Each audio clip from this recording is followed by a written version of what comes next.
Баршаңызға сәлем, менің арнама қош келдіңіздер. Сіздермен Айдана. Бүгін сіздермен өте дәмді, керемет болып шығатын, арасы үлпілдеп тұратын оладьи дайындайтын боламыз. Міндетті түрде дәл осы рецептімен жасап көріңіз. Бір жасағаныңыздан осындай керемет оладьи шығатын болады. Ал бірге бастайық. Ең алдымен ыдысымызға жарты литр айранымызды құямыз. Үстінен талғамымызға қарай қантты саламыз.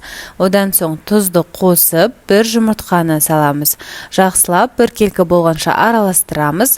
Ұнымызды екіге бөліп, осы массамызға салып, қозғаймыз.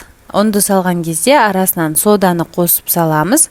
Тағы да жақсылап араластырып, бір келкі масса дайындаймыз. Міне дайын болды. Ал енді табамызды қыздырып, кішкене май жағамыз осылай.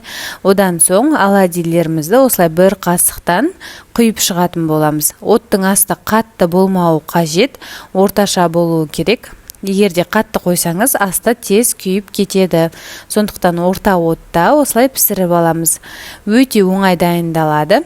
Осылай бір беті піскеннен кейін екінші бетіне аударып, барлығын дәл солай жасап алатын боламыз. Міне сонымен біздің оладьилеріміз дайын. Міндетті түрде жасап көріңіз. Ас болсын. Видео рецепт ұнап жатса, каналыма тіркеліп кетіңіз.